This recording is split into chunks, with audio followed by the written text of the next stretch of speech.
Hi there, welcome back to another quick and easy watercolor painting. Today we're going to be doing something with some pine trees sort of off in the distance. Okay, so I'm wetting the top two-thirds of the page, and I got a slope going from the left down to the right.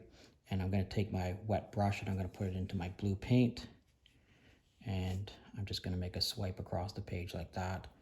Now I'm not going to rinse this brush off. I'm going to pick up some Payne's Gray, and I'm just going to give it a little bit of a swipe across the page like that. Now what we're looking for here is all of these colors to start mixing together, okay? So without rinsing this brush off again, I'm going to pick up some more Payne's Gray, and I'm going to use the brush on, so this is a 3/4 inch flat brush. I'm going to put it onto the page like this and hope that some of this turns into some peaks that are going to resemble pine trees, okay? And so we're going to do that, and then we're just going to let this sit for a second.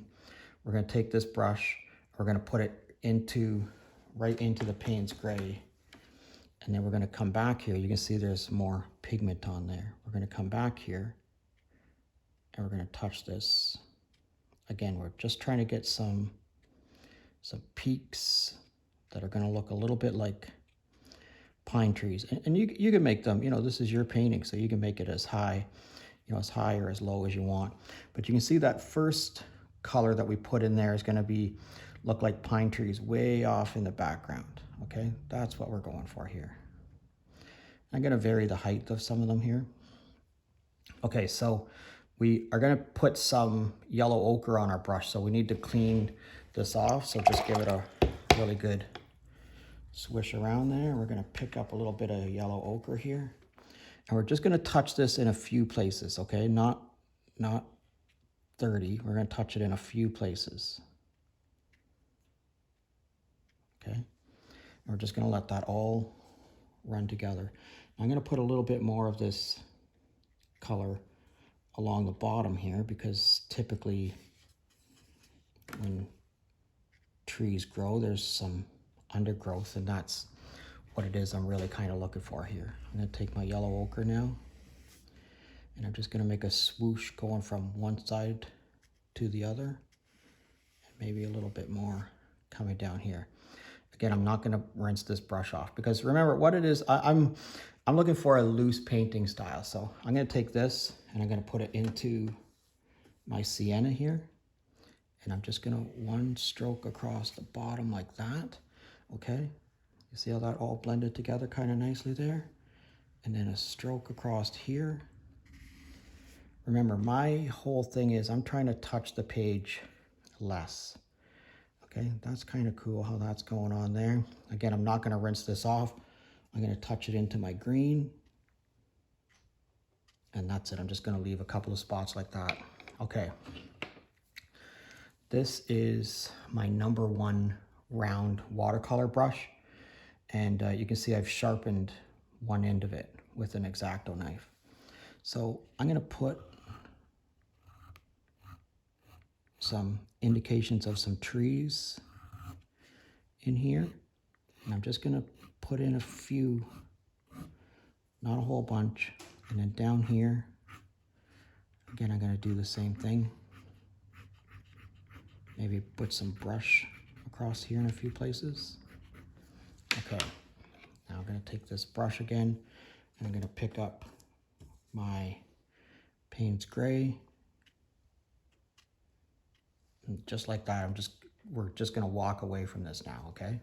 You see how that started to turn into, that's a pretty cool sky right there. All right, let's just walk away. Okay, that sky turned out pretty cool there, and those trees along there are all right too. I'm going to put like a green, meadow or pasture or something along there. I'm going to put a little bit more green paint in there, sort of intensify it a little. That's all right.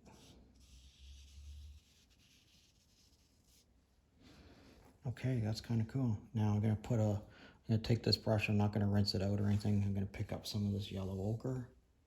Just drop it in here in a few places, like that.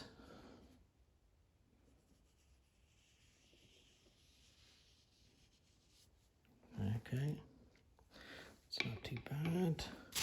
Let's take our salt. Just gonna drop a little bit of salt across there. Nice. Okay, I'm not too happy with what's happened across there, so I'm just gonna put this green right across the top and see what happens to it. And then I'm gonna rinse this out. I'm gonna grab a little bit of this, which is sienna, and I'm just gonna leave that across there like that. See, now what I've done is I've created a line that's closer to the viewer. All right, let's let this dry and see what we get. Okay, so I left that for quite a while, and you can see, you know, there's very, very interesting things that have happened here. Look at this sky. That's pretty cool, the way that sky turned out. Let's have a look here. So, you know, you can see, you know, do I need more foreground, more sky? I think the way the sky turned out in this one, I would probably mat it like that. All right, thanks for watching today. If you're currently a subscriber, I thank you very much. And if you're not currently a subscriber, please consider subscribing to my channel. I'd love to hear from you. I'd love to know where you're from.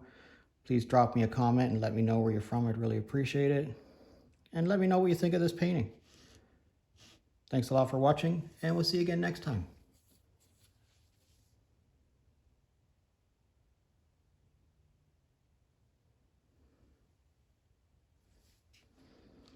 I think one other thing that we could do to this is maybe add a little bit more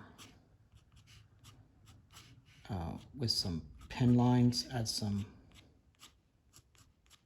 some brush in the foreground, or even maybe like a couple of little scrubby kind of trees.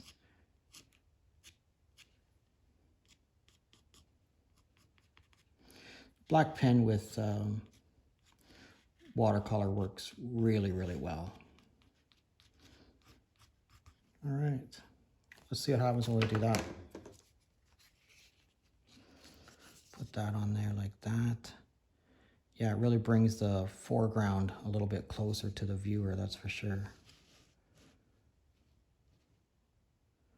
All right, let me know what you think in the comment section.